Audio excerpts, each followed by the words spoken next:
Yuma all. Welcome again. My name's Jay Caldwell. I'm the Director of the Australia Pacific Security College. And it's fantastic to have you join us here in some conversations as we lead into the Pacific Regional Law Enforcement Conference 2022.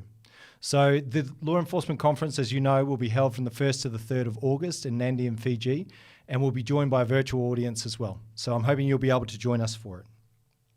As we lead into the conference, we're wanting to have a series of conversations that help frame some of the key ideas that we expect will be part of the discussion. And one of the most important there is the idea of networks. As you'll know, the sort of one of the underpinning concepts of the conference is about strengthening a network to defeat a network in terms of response to transnational crime. So to have a chat about this, I'm joined here today by Dr. Grant Walton. Grant's a fellow at the Development Policy Centre here at the Australian National University and also a senior lecturer at the Crawford School. Welcome, Grant. Thanks a lot, Jay. Thanks for having me. So, Grant, this idea of networks, etc., is and you're coming to join us at the conference. So, looking forward to seeing you there in Nadi. That'll be wonderful. This idea of networks will be part of your conversation as you're presenting at the conference. That's right. Yeah. So, I'm going to be looking at the network nature of corruption across the Pacific region, and I'll be looking at how we might want to develop stronger networks to address the nature of corruption in the Pacific. Fantastic. So that word networks, we use it all the time. We use it in common language, but also it's used in an academic context. When you hear the word network, what does it mean to you? And why do you think it's important that we look at networks?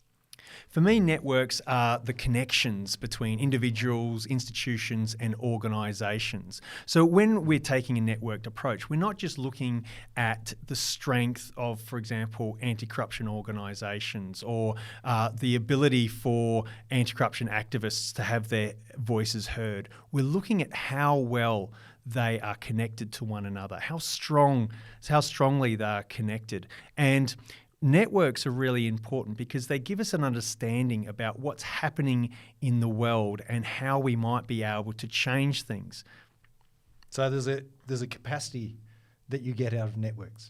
Yeah, well, I suppose you get a better understanding of the capacity of actors to affect change. So if we have strong networks, for example, across the Pacific region, or if we can strengthen our anti-corruption and our law enforcement networks, we might be able to address some of the challenges that we face in the region. Fantastic. So you've looked at networks in the context of corruption. What insights do you think there are about networks there that you've learned that have broader application across transnational crime? Yeah, so that's what I've been doing over the last 15 years. I've been looking at corruption and the network nature of corruption across the Pacific. So my research is I've been involved in research that's looked at anti-corruption activists in Papua New Guinea through to household surveys across the region, looking at what people think about corruption, as well as assessing the nature of anti-corruption responses across the region. And what I found is that traditional approaches to addressing corruption are lacking in the Pacific. So traditionally what we do is we generally have a look at anti-corruption institutions. We look at how strong the Ombudsman Commission is, or the Auditor General, or the Parliament, for example, and we assess the ability of a particular country to address corruption by looking at those individual institutions. But what my research suggests is that actually what we should be doing as well, and possibly even more, is looking at the strength of the networks, the strengths of the anti-corruption networks, looking at how well activists, anti-corruption organisations, politicians, public servants and others are networked together to affect change. And so this is where I think our thinking has to go if we are to better address corruption in the region. So there's an element there that's both formal networks, you're talking about the Ombudsman network, etc., but there's also an element of informality in terms of some of those networks as well. Is that correct? That's right. And one of the things that has come up in my research is how central informal networks are for fighting corruption. Now, I'll give you an example. I was in the Solomon Islands a few years ago. I was talking to anti-corruption experts there, people that were working for key anti-corruption organisations and bodies. And what occurred in those conversations was that people were pointing out, well, actually, for us to address corruption, even though we're in these, formal institutions, we need to draw on our informal networks. In the Solomon Islands, a senior anti-corruption officer was saying to me, look, if I don't draw on my Wontoks, I can't address corruption. Yeah. Now, this is a very different way of understanding how to fight corruption, because oftentimes what we do in the Pacific is we look at something like the Wontok system and we say, this is a problem. This is the cause of corruption. But actually, anti-corruption activists and those involved in reform are saying this can be a part of the solution as well. Yeah, that's fantastic. So and I guess that's where I wonder, is there, given you've worked in this space for 15 years, do you think there's anything particular in terms of the characteristics or the strengths in the Pacific that really work for the establishment or the building of networks, or potentially also militate against networks that we should be thinking about?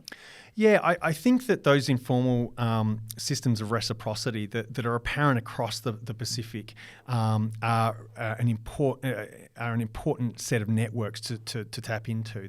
For example, the Wontok system is important for strengthening civil society responses to corruption. So I think that that's a part of the solution. In the Pacific, relationships are really important, not only within the country level, but also across the region. And we've seen that in the last few years that the Pacific leaders have come together to take steps to address corruption. And look, whilst more needs to be done, it does seem that the strength of those relationships are helping to drive change, and that's what I think need to see more of. Fantastic. Well, hopefully the Pacific Regional Law Enforcement Conference can be part of that in terms of, Indeed. And it'll be great to get people back together after they've been apart for so long. Particularly, there's a lot of connections that are there in place already and there to be renewed. Can I just ask, just as we finish up now, what would you suggest for participants coming into the conference? What would you suggest they keep in mind as both academics and practitioners coming into the conference? What would you suggest they keep in mind to get the most out of the experience as we come to this conversation together? Yeah, look, I'm really looking forward to the conference. I think it's going to be a great venue for academics and practitioners to get together and to think through some of these challenges that law enforcement faces in the region. But in terms of what to keep in mind, I think that the conference will help those who are working on addressing corruption by hopefully getting them to think a little bit differently about the nature of the problem and responses to it. The kind of insights that academics like myself bring, I think, can help to slowly shift the focus. And as I said before, I think that traditionally, this is not always the case, but traditionally we've thought about the nature of corruption in the Pacific in a particular way. We've thought about it in terms of individual nation states, in terms of the strength of individual formal institutions. And I think that the conference gives us an opportunity to move beyond that thinking. And that's what I'm looking forward to, having those kinds of conversations. Yeah, fantastic. And I think and this is one of the hopefully one of the joys of a hybrid conference is that shifting of the thinking. I think that there's an opportunity also from an academic side as well to actually ground some of the thinking that's also out there in terms of academic for our academic participants as well. There's going to be there's an opportunity, I think, for a mindset shift right across the group in terms of being part of that. Absolutely, and I think that one of the things that academics can learn from those who are working on these issues are issues about the constraints, the everyday reality of addressing such a difficult set of topics, transnational crime, in my case, corruption. Gives us a bit of a reality check, I'm sure, and I'm looking forward to having those conversations to inform my own research and understanding about the nature of the issue. Excellent. Well, thank you, Grant. Really appreciate your time. So, Yara all, we're looking forward to having you join us for the Pacific Regional Law Enforcement Conference 2022.